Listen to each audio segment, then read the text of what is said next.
بسم اللہ الرحمن الرحیم۔ آج آپ کی خدمت میں موذی ترین مرض اور خطرناک ترین مرض کینسر کا علاج پیش کرنے جا رہے ہیں۔ کینسر خود بذات اپنی ذات کی حیثیت میں اتنا خطرناک ہو نہ ہو، لیکن اس کا نام اور اس کے نام سے خوف زدہ اللہ کی بہت ساری مخلوق ہے۔ اب کیا ایسا طریقہ ہو کہ ہر قسم کے کینسر کو وہ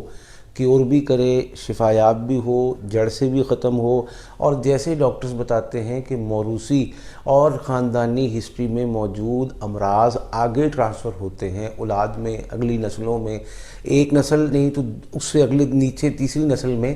تو اس سے کیسے بچا جائے۔ اور وہ مریض جو بستر پر ہے، وہ مریض جو آخری سانسیں لے رہا ہے، وہ مریض جس کو ڈاکٹر لا علاج قرار دے چکے ہیں، اس کو اپنی زندگی میں رواں دواں، اس کو محتاجیوں، بیساکھیوں، دکھوں، تکلیفوں سے نکالنے کے لیے کیا طریقہ ہو کہ اللہ پاک اس کو ہمیشہ کی شفا نصیب فرمائے۔ اور کینسر جیسے موذی مرض سے صرف اسی کو شفا نہ ہو، بلکہ اس سے آئندہ آنے والی نسلوں میں بھی یہ حفاظت چلتی چلی جائے، اور آپ ہمارے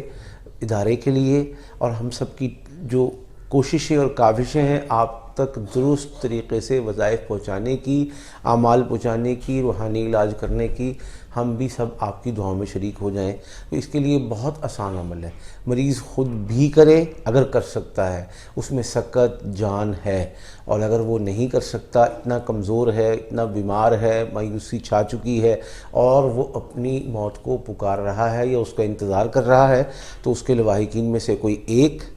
یا دو یا جتنے بھی لوگ کر سکتے ہیں وہ کریں۔ کرنے کا کام کیا ہے؟ کسی ایک نماز کے بعد خواتین جن دنوں میں نماز نہیں پڑھیں گی ان دنوں میں یہ وظیفہ کر سکتی ہیں، مصلی پہ بیٹھ جائیں، دعا کریں، اور اس کے بعد یہ وظیفہ شروع کریں، اول آخر 11 مرتبہ درود پاک صلی اللہ علیہ وسلم، اور روزانہ یا رقیبو، میں دوبارہ پڑھ رہا ہوں، یا رقیبو یا رقیبو یا رقیبو، روزانہ 1100 مرتبہ پڑھیں اور پانی پر دم کر دیں۔ دم کرنے کے بعد اس مریض کو چمچ چمچ پلائیں، اس مریض کے جسم کو اور جسم کے اعضاء کو تولیہ گیلا کر کے صاف کریں،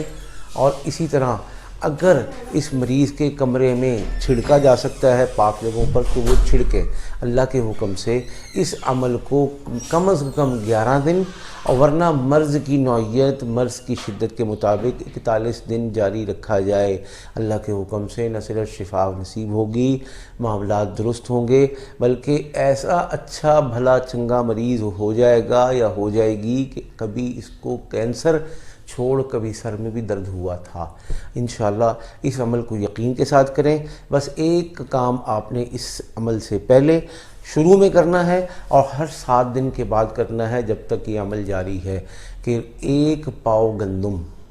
بار بار کہہ رہا ہوں 1 پاؤ گندم کے دانے ہوں، آٹا نہ ہو۔ ہاں مجبوراً آٹا بھی ہو سکتا ہے۔ سر پہ سے واریں،